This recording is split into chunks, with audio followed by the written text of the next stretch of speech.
विशाल बारीक नक्काशी से सजे द्वार। ये हैं सिंह द्वार, गज द्वार, अश्व द्वार और बाघ द्वार।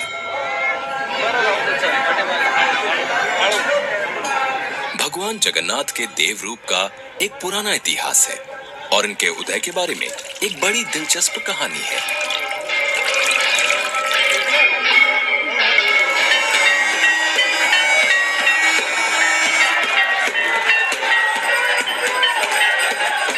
एक समय की बात है, मध्य भारत पर इंद्रद्युम्न नाम के राजा राज करते थे। वो भगवान विष्णु के बहुत बड़े भक्त थे और उन्हें उनके दर्शन की इच्छा थी। एक दिन एक साधु घूमते फिरते दरबार में आया और राजा से बोला कि ओडिशा में भगवान विष्णु को उनके असली स्वरूप नील माधव के तौर पर पूजा जाता है। राजा ने फौरन मुख्य पुजारी के भाई विद्यापति को हुक्म दिया कि वो ओडिशा जाकर नील माधव की खोज करें। एक लंबे थकान भरे सफर के बाद विद्यापति ओडिशा पहुंचे। वहां उन्होंने एक कबीले के सरदार विश्ववासु को गुपचुप नील माधव की पहरेदारी करते पाया। उन्होंने विश्ववासु से विनती की कि वो उन्हें देव पूजा की जगह दिखाएं, मगर कबीले के सरदार ने इनकार कर दिया। तो विद्यापति गांव में ही ठहर गए। कुछ समय बाद उन्हें विश्ववासु की बेटी से प्यार हो गया और उसके बाद उन्होंने उससे शादी कर ली। शादी के कुछ ही दिन बाद विद्यापति ने अपनी पत्नी को नील माधव की एक झलक दिखाने के लिए अपने पिता को मनाने को कहा। अपनी बेटी की जिद देखकर आखिरकार विश्ववासु मान गए, मगर एक शर्त पर कि विद्यापति को आंखों पर पट्टी बांधकर ले जाया जाएगा। मगर विद्यापति कबीले के सरदार की आंखों में धूल झोंकने में कामयाब रहे। वो रास्ते में सरसों के दाने गिराते गए ताकि राजा के साथ आने पर वो भटके नहीं। गुप्त गुफा में पहुंचकर आंखों से पट्टी हटने के बाद जब विद्यापति ने नील माधव की दिव्य छवि देखी तो वो देखते ही रह गए। उन्होंने जल्दी से लौटकर राजा को सारी बात बताई। राजा फौरन अपने प्यारे भगवान के दर्शन पाने के लिए निकल पड़े। लेकिन जब राजा विद्यापति के साथ गुफा में पहुंचे तो उन्हें वहां कुछ नहीं दिखा। नील माधव अंतर्ध्यान हो चुके थे। राजा का दिल टूट गया।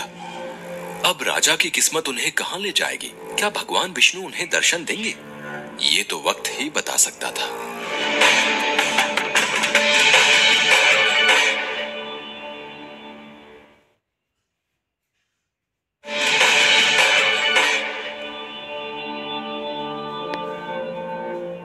जून 2015। पुरी में अभी हर तरफ हलचल है। रथ यात्रा उत्सव में 1 महीना बाकी है, इसीलिए रथ बनाने वालों के लिए जून सबसे अहम महीना है। गर्मियों में तपते सूरज के तले कारीगर विशाल रथों पर लगातार काम करते हैं ताकि ये वक्त पर पूरे हो जाएं।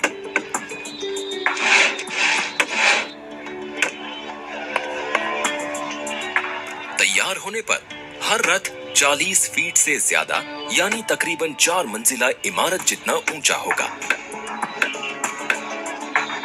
स्ट्रक्चर बनता है, जब पहिए खांचा फिटिंग हो जाते हैं उसके ऊपर पिलर लगाए जाते हैं।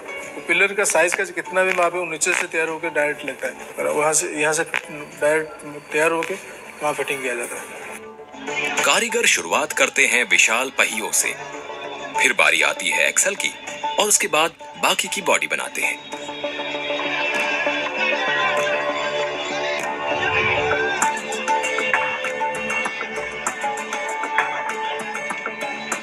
तीन रथों के लिए कुल 42 पहिए चाहिए होते हैं और उनमें बराबरी का बहुत ध्यान रखा जाता है क्योंकि पहियों से ही भगवान का सफर आरामदायक होगा।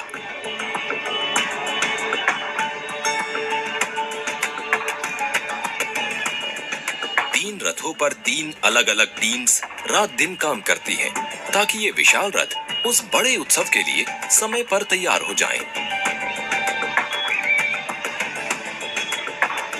2000 साल पहले हिंदू धर्म बड़े बदलावों से गुजरा था। उससे पहले वैदिक सिस्टम था, जिसमें चीजें तय नहीं थीं और वो सिर्फ ब्राह्मण्स के लिए था। तो हिंदुइज्म ने अपने आप को रीडिफाइन किया फ्रॉम वैदिक वे टू पुराणिक वे और खुद को कहानियों के जरिए प्रेजेंट किया। उन कहानियों में 3 मेजर ग्रुप्स थे जो थे शैव, वैष्णव और शाक्त।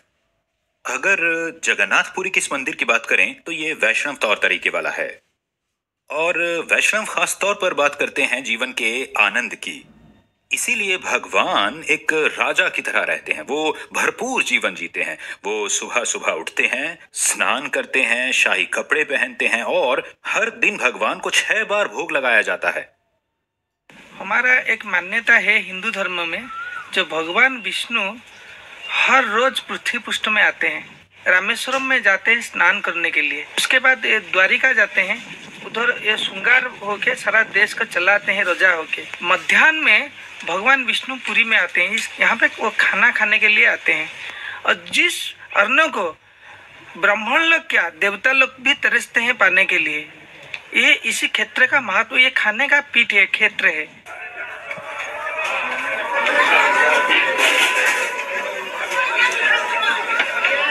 मैं देखना चाहूंगा कि आखिर क्यों पुरी को वो धाम माना जाता है जहां भगवान को दावत दी जाती है। मैं उस रसोई का खाना खाने वाला हूं जिसे यहाँ हजारों की संख्या में आने वाले भक्त श्रद्धा से खाते हैं। यहाँ के मंदिर की रसोई भी बहुत विशाल है, जो करीब 100 फीट लंबी और 150 फीट चौड़ी है।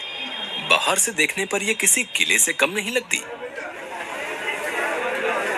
मंदिर के मुख्य रसोइये मुझे पास का बाजार दिखाते हैं, जहां से हर रोज सब्जियां वगैरह आती हैं। भगवान जगन्नाथ का भोजन बनाने के लिए इसी इलाके की सब्जियां इस्तेमाल की जाती हैं।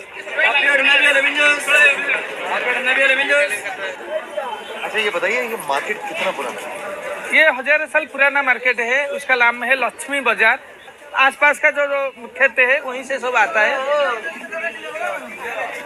आलू, बिलाती आलू, टमाटर, गोभी और भिंडी, ये सब यूज नहीं होता है। मिर्च, ग्रीन चिली, कद्दू यूज होता है। कद्दू ट्रेडिशनल है। भगवान जगन्नाथ रोज 56 तरह के पकवानों का भोग लगाते हैं। लगता है भगवान को दावत बहुत पसंद है। 1000 से ज्यादा बर्तन, 600 रसोइये और सिर्फ पुराने जमाने की लकड़ी जलाने की तकनीक, इनसे बनते हैं भगवान के लिए खास पकवान। तो अद्भुत चूल्हा है जो करीबन 3.5 फुट ऊंचा का चूल्हा है। चूल्हा में एक साथ 9 से 12 मिट्टी बढ़ता है। मिट्टी में हम लोग खाना बनाते हैं, जो एक बार यूज होता है, उसके बाद उसको तोड़ा दिया जाता है। ये बात तो साफ है कि यही वो जगह है जहां भगवान की दावत होती है। दुनिया की सबसे बड़ी रसोइयों में से एक होने के नाते इस रसोई में 600 रसोइये वो बनाते हैं जिसे महाप्रसाद कहते हैं। पहले से भगवान जगन्नाथ को परोसा जाता है, उनके बाद देवी विमला को, और उसके बाद ही इसे महाप्रसाद माना जाता है।